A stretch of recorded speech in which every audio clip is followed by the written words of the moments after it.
Thanks and appreciation for attending this meeting at the headquarters of the GCC Secretary General in that very critical moment in time. I'd like also to express my condolences to the families of our martyrs from the civilians and the military who lost their lives due to the Iranian attacks on the GCC countries.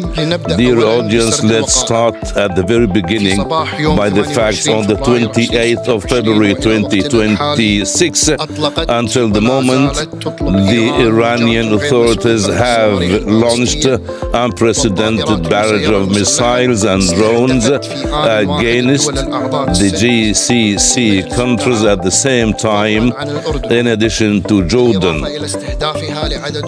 Iran also targeted some of Islamic countries.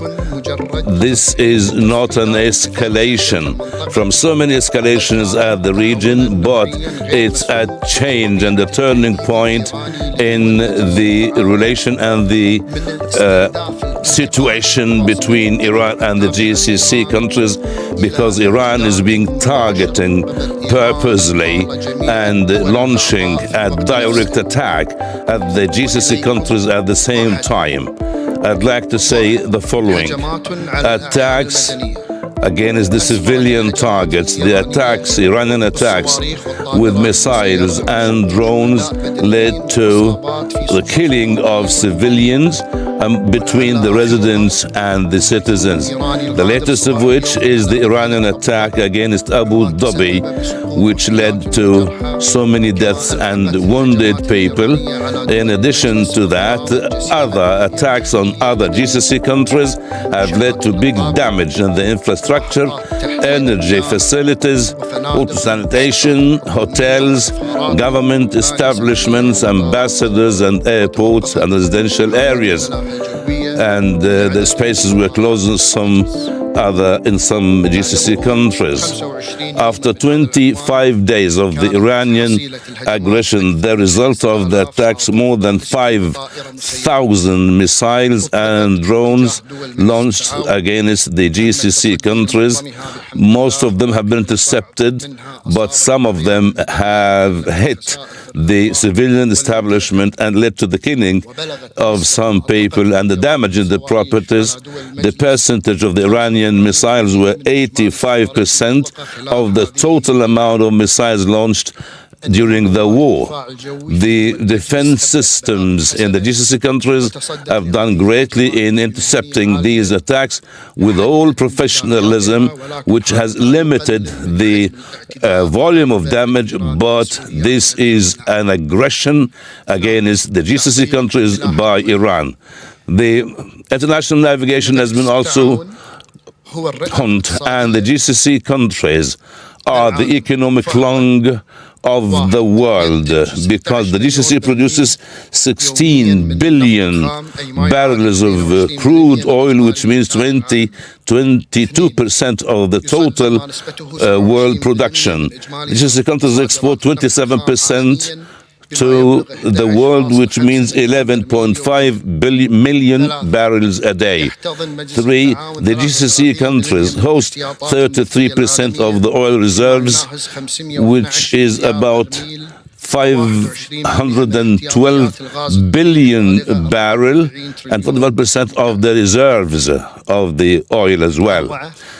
And the GCC countries produce 442 billion liters of gas, which is a great percentage of the world production. This means that the GCC countries are very important to the world economy, and any disruption will reflect immediately on the security of the energy globally and will hit the global around the world.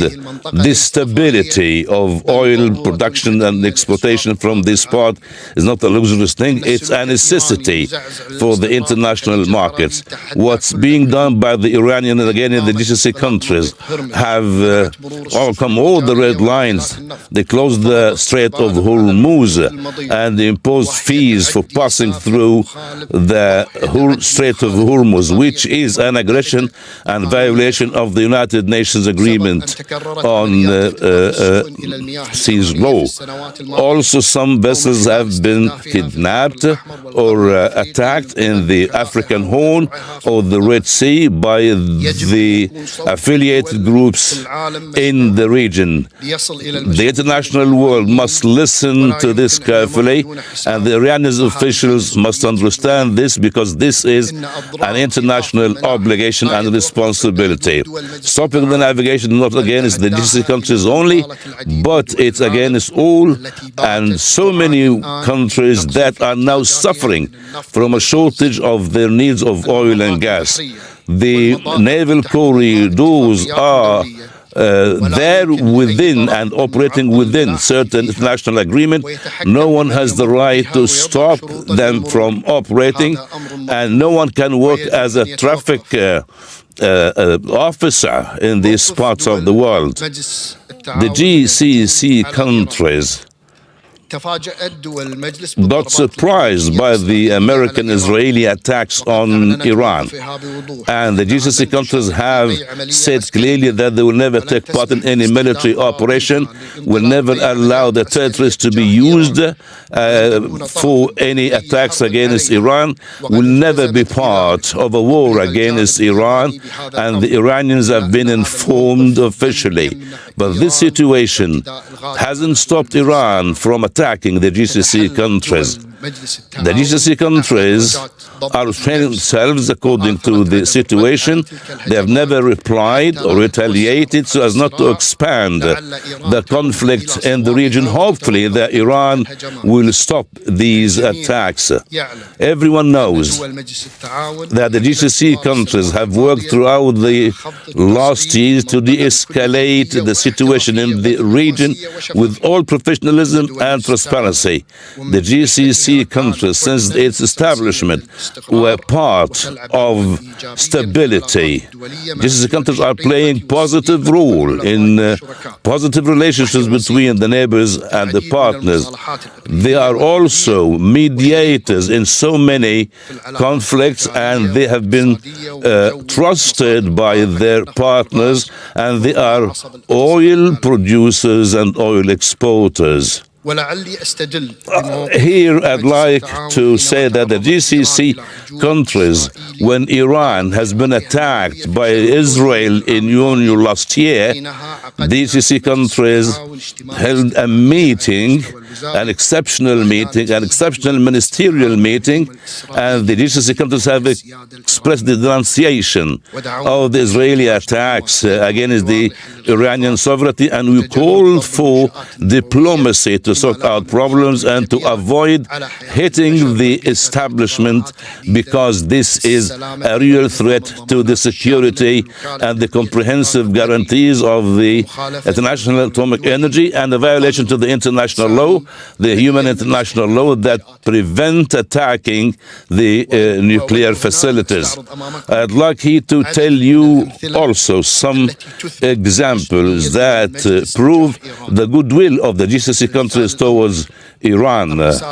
First, the message sent by the GCC leaders to the Iranian president in 2016 regarding the development of the GCC countries with Iran, and to develop the GCC countries with Iran. Then the resumption of diplomatic relations between the Kingdom of Saudi Arabia and Iran through the Chinese mediation in Peking in 2023, a matter that is supported by the GCC countries, being a step towards regional stability. Also, the diplomatic role of the Sultanate of Oman that hosted in Muscat talks in order to facilitate the dialogue channels between the sides of Iran and America, and this step was supported by the GCC countries and the international community. Also, the meeting of the GCC foreign ministers with the Iranian foreign minister held in Doha, and during which messages were clearly sent about security and stability in the region, and the meeting confirmed the wish of the GCC countries to have normal relations with Iran and to tackle all the problems with all transparency, including the nuclear program of Iran and the Iranian and the Emirati occupied 3 islands. We expressed our desires to have normal relations based on mutual respect. 2, non-intervention in the domestic front. 3, the real wish to cooperate in so many domains, economic and commercial. The discussion about real chances to boost the Gulf-Iranian relationship. We were clear in these meetings, and we were clear during our meetings with the Iranian officials. We have behaved in a rational way, the way that every partner wants to behave, and despite that, we were attacked by the Iranian missiles. This is enough to say that all claims of Iran were false. The legal international framework of the GCC countries is like this. The GCC countries have built their situations based on a legal framework that is very clear. The attacks of Iran is a violation of the second item, 4th paragraph of the United Nations Charter, that prevent the usage of force or the threat of the usage of force against the peaceful of other countries. The GCC countries have the right to defend themselves, according to the item 51 of the Charter. It's not a threat, it's a legal right of every country to defend its sovereignty. The Security Council Resolution 2817, where 136 countries have supported our proposal in an unprecedented historic manner that I've never seen by the United Nations in a matter that is related to our region. This confirms what we have urged Iran to stop it. Iran is the base of the crisis in the region, and Iran must stop these unjustified claims and attacks. The Security Council, the Human Rights Council, has adopted a resolution regarding a proposal submitted by Bahrain in the name of the GCC countries and Jordan. This has been supported by more than 100 countries from the regional groups. The security of the GCC countries is one, and any aggression against any country is aggression against the whole GCC countries, according to the defense agreement between the GCC countries. We are united. We will face any aggression against any of the GCC countries. The entire world must be up to the responsibility and must adopt a decisive manner towards and against anyone who is playing with the naval straits and will threaten the naval routes and the oil facilities in the GCC countries and in the region. On the international level, there is an economic impact. 1, the economic and energy in the world. The Strait of Hormuz is closed today, and the results might be limited for some period of time, but on the long run, this will affect the economic growth in the world. This will be catastrophic on the world economy. What's going on in the Strait of Hormuz will never stay in the Strait of Hormuz, but it will extend to other areas. What is being done by Iran against the energy facilities in the GCC countries is not a simple matter. It's a brutal aggression on the world economy, and the strikes have really hit.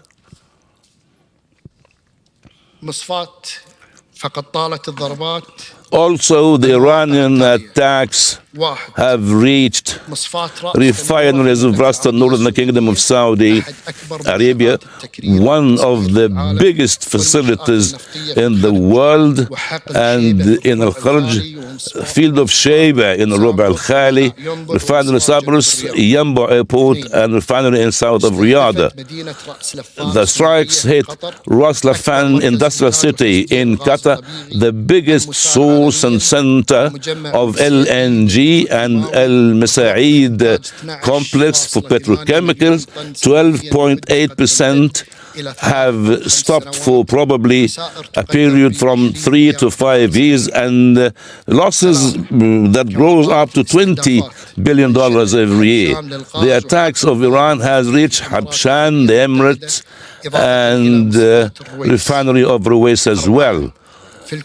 In Kuwait, the refinery of Al-Ahmadi Airport, one of the most important refineries in the world, has been hit. In the Sultanate of Oman, Salalah strategic airport has been hit, and oil tankers have been hit near the Strait of Hormuz. Ad-Duqm also airport has been hit. In Bahrain, the stores of oil and refineries in Bahrain have also been held, where fires were all over the place.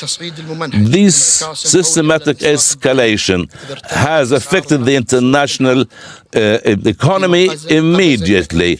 The prices have risen, and the costs of transportation have risen, and the Strait of Hormuz was almost closed, which affects the navigation. The chains are also affected. This is an international joint responsibility.